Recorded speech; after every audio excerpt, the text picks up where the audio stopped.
Welcome back, everyone. Ready to dive into a new topic? Today, it's all about utopia. Ooh, Utopia. Always a fascinating one. Right. And we're going deep using excerpts from, you guessed it, Wikipedia. Yeah, Wikipedia's article on this, it's surprisingly thorough. It really is. We're going beyond just, those castles in the clouds. Yeah. We're looking at how these utopian visions, these ideal societies, how they reflect what we actually crave deep down. It's true. What we value, what we long for, it's all there. So, basic question first. When we say utopia, what are we even talking about? Where does the word come from? So Utopia, it comes from Greek, and get this, it literally means no place. No place. So are we doomed from the start? Is utopia just inherently impossible? Well, it's not that simple. See, Sir Thomas More, he's the one who coined the term back in 1516 in his book, which is also called Utopia. Okay, so he wrote a whole book about no place. Yeah, but here's the thing. More was playing with that double meaning. He describes this incredible island nation, right? Perfect social systems, everything's amazing, but he's also being satirical. Ah, so he's critiquing his own society by showing this idealized version that doesn't actually exist. Exactly. It's like he's saying, look, this perfect place, it's no place for a reason. Clever. But then that makes me wonder, if it's not about a literal place, Yeah. then what's the point of even thinking about utopia? It's about that longing. We all have it, right? That deep-seated human desire for things to be better, for a better world. Like a yearning for something more. Exactly. And it's not new, this longing. It goes way back. Think about the Garden of Eden, the Golden Age in Greek mythology. Right, it's like every culture has that idea of a lost paradise. Exactly. A time when everything was harmonious, perfect. And it's so interesting, right? These stories, these myths, they often pop up during times of hardship, turmoil. When the present is kind of a mess, so we look back to a perfect past or imagine a perfect future. Yeah, it's a way of coping, but also a way of saying, hey, things could be different.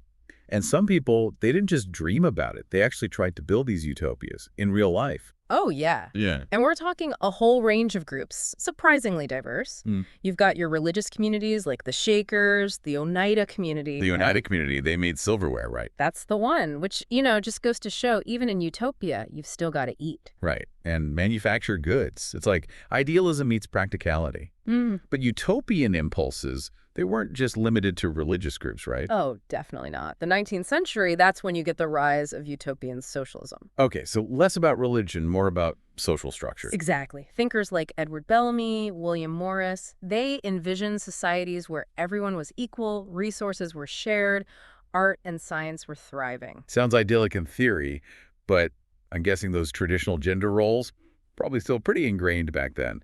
Did these utopian socialists, did they envision a different way of life for women?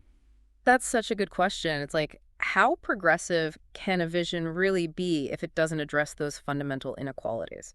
So take Bellamy, for example, and his book Looking Backward. Looking backwards, so this is Bellamy's attempt to, like, paint a picture of a better future. Right. Right.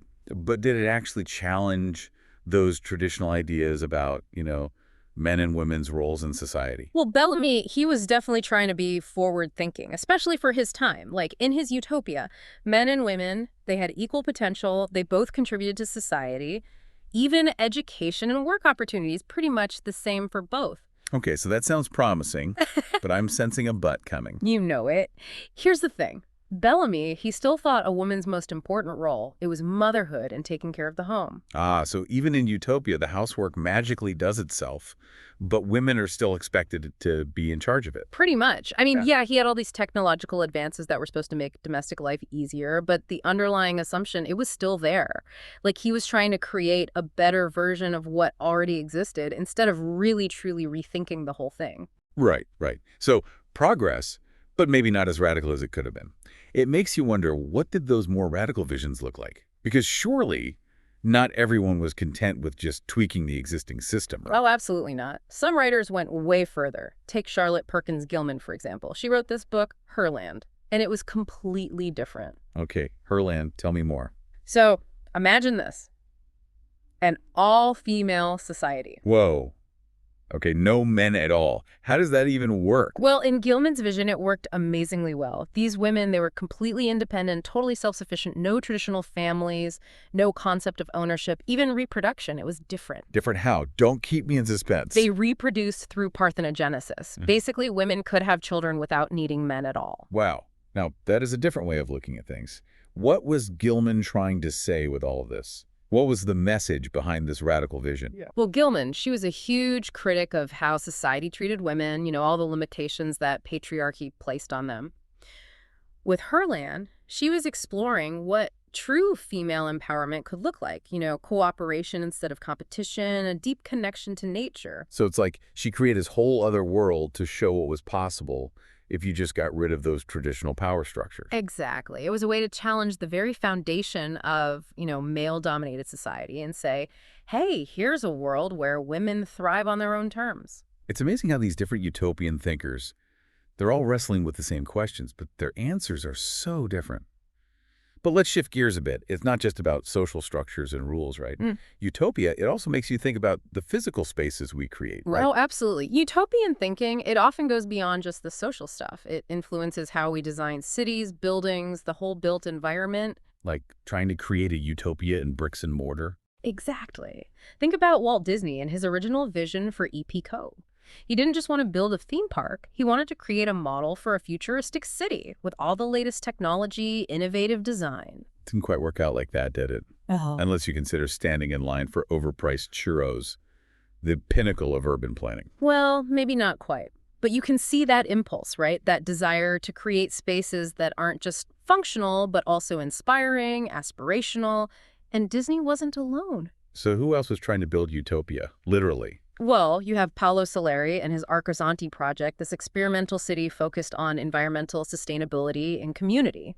And then on a much larger scale, there's Neom, this futuristic city being built right now in Saudi Arabia. It's like, will we ever get to a point where we're not trying to build utopias anymore because we're already living in one? Or is it always going to be this moving target, something we're chasing but never quite reaching? That's the big question, isn't it? What does it even mean to achieve a perfect society? Right, because what's perfect for one person might be a nightmare for someone else. Exactly. Some people, they crave structure, order. Others, they want freedom, flexibility. Trying to create a one-size-fits-all utopia is pretty much impossible when you think about it. So where does that leave us? If there's no one right answer, how do we even approach this whole utopia thing? Well, that's where the idea of critical utopia comes in. It's like, instead of trying to design the perfect society, from above, it's more about recognizing that it's an ongoing process, right? So less about blueprints and more about, direction. Exactly. And those small choices we make every day, they matter. It's about nudging ourselves and our communities in a more utopian direction. I like that. It puts the power in our hands, right? It's not about waiting for utopia to just, arrive. We can actually be part of creating it. Yes. And that participation, it can take so many forms. It might mean speaking out against injustice, working to protect the environment, or even just, creating a more loving, equitable space in your own home, your workplace. It's like living your values in a way that has a ripple effect. Exactly. And those ripples, they spread outwards. Even small actions, over time, they can make a difference. We've covered a lot of ground in this deep dive. We've talked about ancient myths, futuristic cities, feminist utopias. It's clear that this idea of utopia is still so captivating, even today. It speaks to something deep in us, don't you think? That hope, that belief that a better future is possible. Even if we never reach some kind of, perfect utopia, just the act of imagining it, of working towards it, it can inspire us to be better, to do better. It's about the journey then, as much as the destination, maybe even more so. Maybe so, because it's in that striving and that constant reaching for something better that we actually create a more just, more compassionate world. That's a great note to end on. Thanks for joining us for this deep dive into Utopia. It's given us all a lot to think about. Until next time, keep dreaming big, and remember, even small actions can make a world of difference.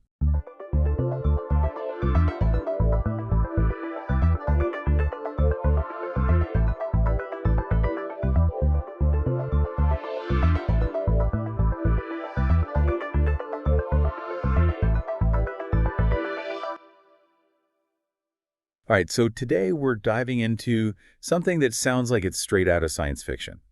We're talking about an AI that's figuring out how proteins fold. It's definitely been a game changer in the scientific community. That's putting it mildly. I've been looking over the stuff you sent about this AlphaFold program, and honestly, even with a science background, it's blown me away. But before we get too far ahead, can you give us a little background? Scientists have been wrestling with this protein folding problem for years, But what makes it such a big deal, and why has it been so hard to crack? Okay, so picture proteins like tiny little machines, the workforce inside our cells. They're responsible for just about every biological process you can think of, from fighting infections to, even making your muscles move. But here's the thing. How they do their job, their function, it's all tied to their 3D structure, how they fold into these really complex shapes. So it's not just about what they're made of, it's how they're put together, like three-dimensionally. Right, But exactly. what makes figuring out these structures so tough? Well, for one, proteins are ridiculously small, and the way they fold depends on all these complicated forces between their building blocks, amino acids. For decades, scientists had to rely on these incredibly slow and expensive experiments to figure out these structures. Things like X-ray crystallography. It was like trying to find a needle in a haystack the size of a galaxy. So you've got this massive universe of proteins, each with a unique shape that's crucial for what it does, and we're stuck with these tedious methods to figure them out. Yeah. No wonder it's been holding back research. Yeah, it's been a huge bottleneck. But that's where AlphaFold comes in, using AI and totally changing the game. Okay, now you've got my attention. Tell me more. What is AlphaFold, and how is it changing things? AlphaFold was developed by DeepMind, and it's basically this deep learning AI that's revolutionized how we predict protein structures. It's not just one program, but a whole series of them, each one more sophisticated, AlphaFold 1, 2, and now 3, each building on what the last one did and fixing its weaknesses. It's like software updates, but for a scientific revolution. So let's start with the first version, AlphaFold 1.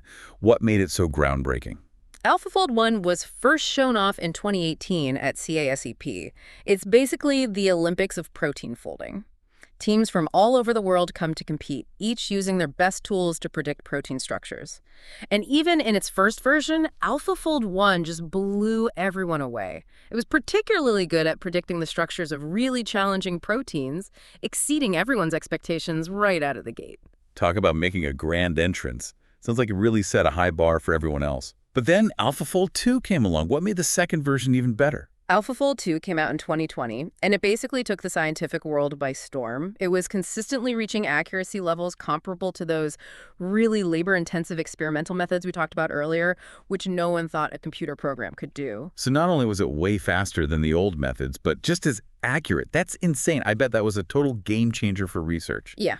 But what's the secret sauce? Can you give us a peek under the hood without getting too technical? Sure, at its core, AlphaFold 2 uses a type of deep learning architecture called an attention network.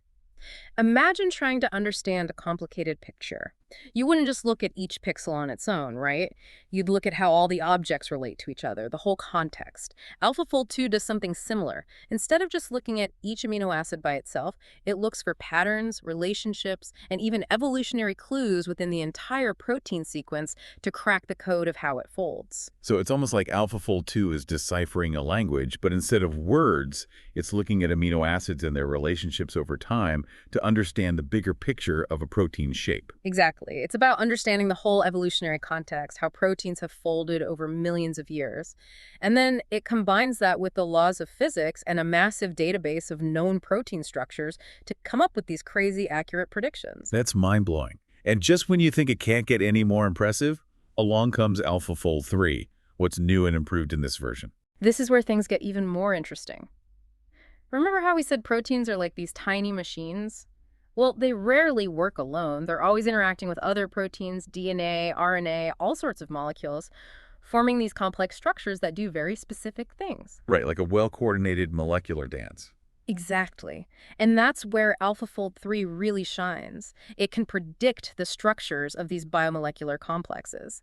It's not just limited to predicting individual proteins anymore. It can now figure out how they interact and function together. So it's like going from understanding individual words to figuring out the grammar and syntax of the entire language of life. That's incredible. It really is. AlphaFold 3 gives us a level of detail and understanding that was practically unimaginable before. And you know what's amazing? They didn't keep this technology a secret. DeepMind really did something extraordinary here. You mean they didn't lock it up in a vault and charge a fortune to use it? I'm hooked. Tell me more. Not at all. They created the AlphaFold protein structure database. It's freely available to anyone, and it's got millions of these predicted protein structures. It's like this incredible resource that's open to anyone who wants to use it. So, like a Google search, but for the shapes of proteins? That's unbelievable. So researchers can just look up a protein and see its predicted structure right then and there. Exactly. It's already speeding up research in so many fields. Imagine having a blueprint for a really complex machine, right? Knowing how all the parts fit together, it makes it so much easier to figure out how it works, how to fix it when it breaks, even how to make it better. It's like having the instruction manual for life itself. Yeah. What an incredible tool for scientists working on, well, just about anything, from new drugs to better crops. Exactly. And just to be clear, these aren't just rough guesses. These predictions are accurate. In fact, one really great example of this is how AlphaFold's being used to understand that SARS-CoV-2 virus. Oh, wow. So this isn't just theoretical. AlphaFold's being used right now to solve real-world problems. Like, tell me more about that. Absolutely. When COVID-19 hit, scientists were scrambling to understand this new virus and how to fight it. AlphaFold was crucial in this. It predicted the structures of a bunch of important proteins from the virus, including some that were really hard to study using the old methods. So it helps scientists get a much better look at how the virus actually works, which is key if you want to find a way to stop it. Did that help with developing treatments and stuff? Oh yeah, for sure. AlphaFold's predictions really gave scientists a head start. Like, take the spike protein, for example. That's the part of the virus that it uses to latch onto our cells. Having a good model of that spike protein, it was hugely important for designing vaccines and antiviral drugs.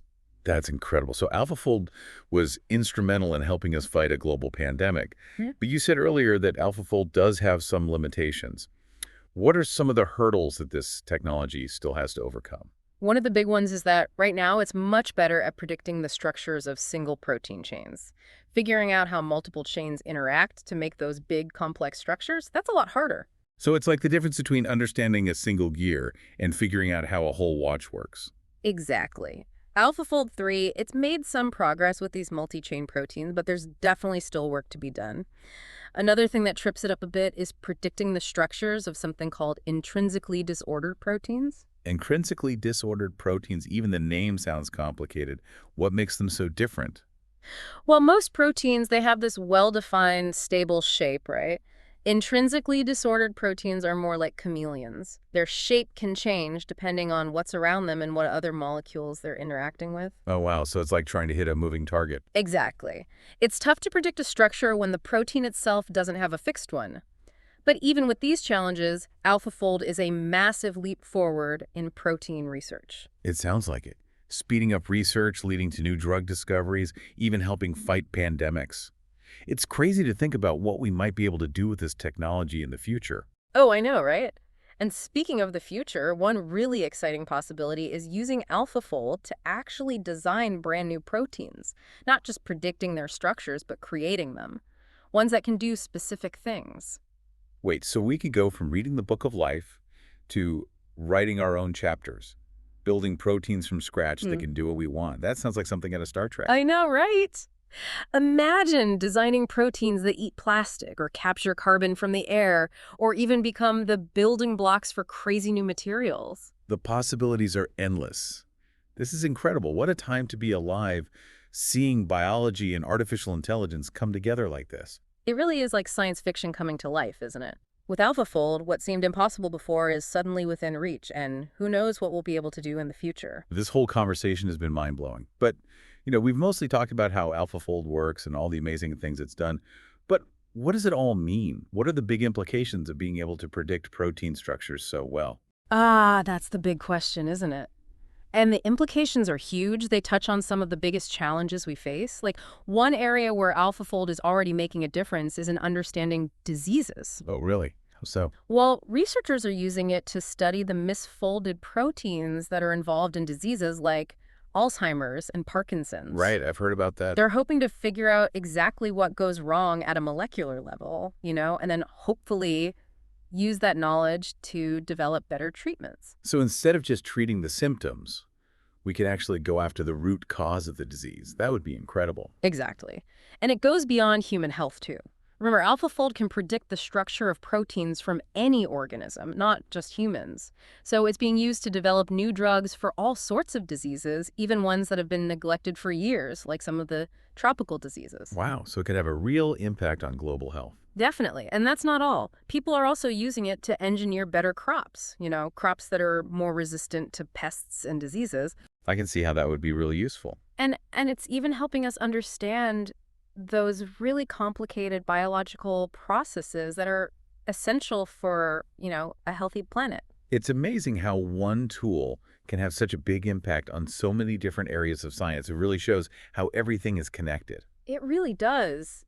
By understanding proteins, these fundamental building blocks of life, we can learn so much about ourselves, the world around us, even the potential for life we haven't discovered yet.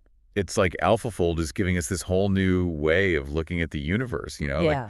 we're suddenly able to see this incredible complexity and beauty at the molecular level that was hidden before. That's a great way to put it. And honestly, this is just the beginning. I mean, AlphaFold is still evolving, and scientists are coming up with all sorts of creative ways to use it. I bet. So, I have no doubt we're going to see even more amazing discoveries and applications in the coming years, things that could really change the world. This deep dive has been amazing. It's really got me thinking about all the incredible things humans can achieve, and the endless possibilities when we keep pushing the boundaries of science. I agree. It really speaks to the power of human curiosity and collaboration and, just our drive to understand the world around us. Absolutely. And to everyone listening, I hope this deep dive has sparked your curiosity too. I encourage you to go out, learn more about AlphaFold and all the amazing potential it holds for the future. You won't be disappointed.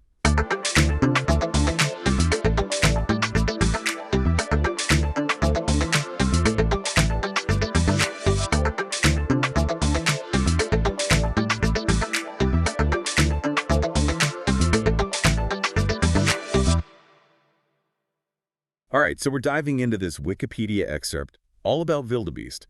I gotta say, my mind instantly goes to, those epic migrations across the Serengeti, dust flying everywhere.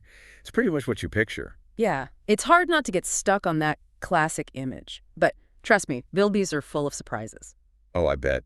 Lay it on me. Yeah. What kind of surprises are we talking about? Well, for starters, when we say wildebeest, we're actually talking about two distinct species. Wait, really? I thought it was just like different names for the same animal. Well, two totally separate species, black wildebeest and blue wildebeest.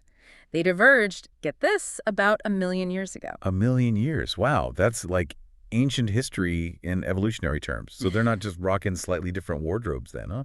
Definitely not. Think of it this way. 1 million years is like two siblings going their separate ways and ending up in completely different lines of work. Their paths diverged long ago. Okay, I like that analogy. So who's who in the wildebeest family? Who in corporate and who's the free spirit? Well, the blue wildebeest, they're your classic type. They stuck with what worked for their ancestors. But the black wildebeest, they took a different route, adapted to those open grasslands of southern Africa. Adapted how? Spill the tea. Tougher digestive systems for those rough grasses, for one. And their social scene's totally different, too. The males, they're all about territory. Little patches of prime real estate, carefully spaced out. Oh, interesting. Like prime savanna apartments. Exactly. Perfect for defending their resources in that wide open environment. They had to get strategic. Savvy real estate developers of the savannah. Love it. But okay, before we go too far, can we talk about the names for a second? Wildebeest, new. It's all so unique, to say the least. Yeah, there are definitely a few theories floating around about the origins. Hit me with them. Well, wildebeest is pretty straightforward. It's basically just Africans for wild geese. The Dutch settlers weren't exactly winning any poetry awards with that one. No kidding. Just calling it like they saw it. But what about new? That one seems a little more out there. Right. Some folks think it comes from the Cocoa language, Right. Nu, but then you've got others who connect it to the Sand people. Apparently they had this click consonant like .nu to describe the black wildebeest. Click consonants, ancient languages. Suddenly we're on a linguistic adventure. I love it. And if that's not enough, we can throw in a little ancient Greek too. Their scientific name is Conochates, combines konos, which means beard, and kaita, flowing hair. Well, they definitely rock the beard and flowing hair combo. I'll give them that. But okay, this Wikipedia excerpt throws us a curveball. Apparently, even though these two species have been separated for 1 million years, they can still interbreed. Hybrid wildebeest, is that a thing? It is. Seems those 1 million years haven't totally shut down a possibility of a little interspecies romance. Wow, geez. So even on the savannah, you've got those star-crossed lovers situations. But it can't always go smoothly. Right? There's got to be a catch. Oh, absolutely. Just because they can doesn't mean it always works out. The excerpt mentions a study on hybrids in South Africa's Spionkop Dam Nature Reserve. Seems these hybrids, they face a lot of challenges. Like what? Teeth problems, messed up horns, even bone issues, especially in the skull.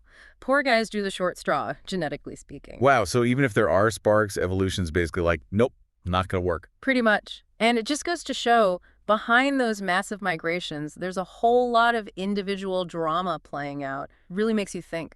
Yeah, it really does make you think about all that's going on beneath the surface, so to speak. Totally. Speaking of which, we've got to talk about those migrations. Those incredible journeys, we see those endless herds on the move. But is that like every wildebeest's life story? Or are there some homebodies in the mix? You're right to question that. That whole epic migration thing, that's mainly the blue wildebeest. They're the ones with those internal GPS systems locked onto the rain and fresh grass. Like clockwork? Exactly. Total pros. But the black wildebeest, they're more, how do I put it? They're less about the strict schedule, more about that nomadic lifestyle. Like free spirits of the savannah. Exactly. Roaming around, following the resources, but no need to be quite so dramatic about it, you know? I can dig it. Less pressure. Right. But it gets even more interesting. The excerpt even mentions some blue wildebeest populations. They don't even migrate at all. Wait, really? I thought it was like hardwired into their DNA or something. You'd think, but nope, some just haven't gotten the memo, I guess. There's this group in the Masai Mara, and get this, not migrating is actually causing them problems. How so?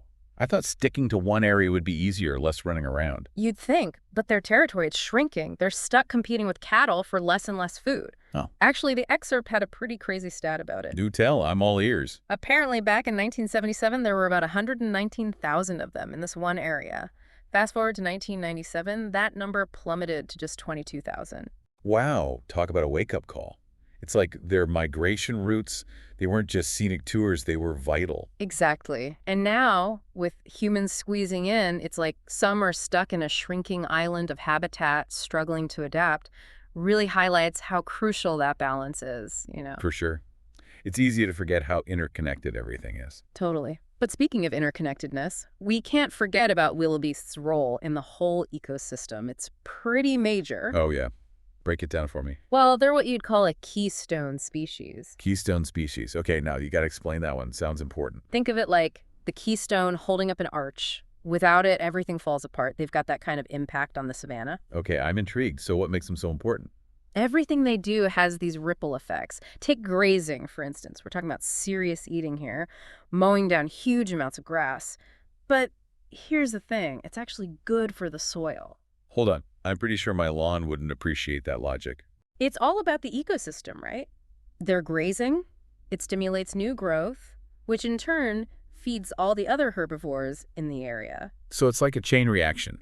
Wildebeest eat, grass grows back stronger, everyone benefits. Exactly. It's like a perfectly choreographed dance, and everyone knows their steps. I love that.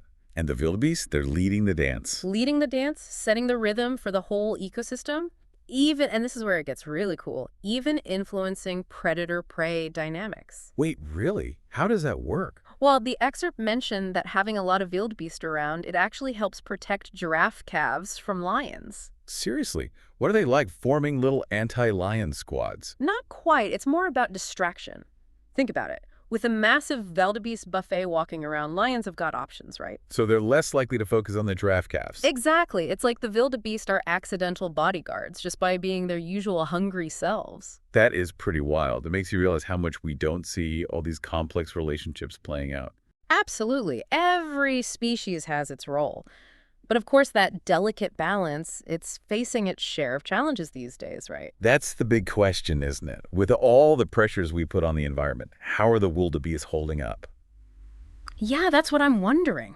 With everything we're doing to their environment, are they even going to be around much longer? It's a valid concern. Actually, the Wikipedia excerpt you sent, it talks about their conservation status. Oh, right. What's the verdict? Are we going to lose these guys? Well, according to the IUCN Red List, both the black and blue wildebeest are currently classified as least concern. Least concern.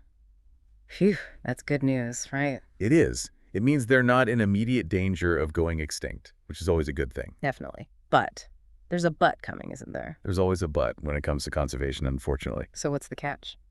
Well, Just because they're not on the brink right now doesn't mean we can ignore the threats. The excerpt mentions a bunch of them. Habitat loss, for one. Right. Humans are kind of taking over everything these days. Exactly.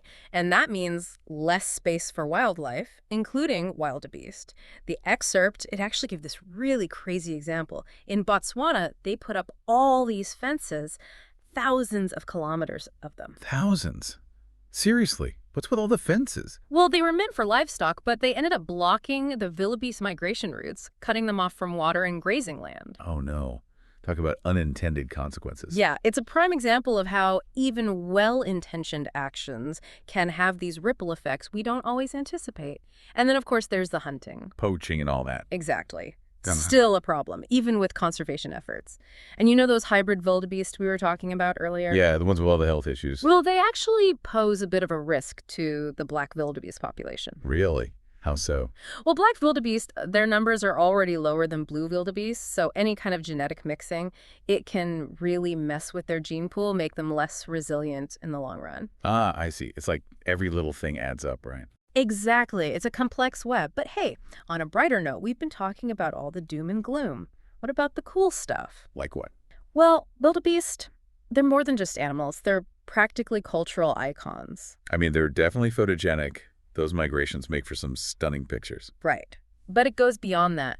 The excerpt talks about how their hides make super tough leather. And some cultures, they even use their tails as fly whisks. Okay, that's a new one.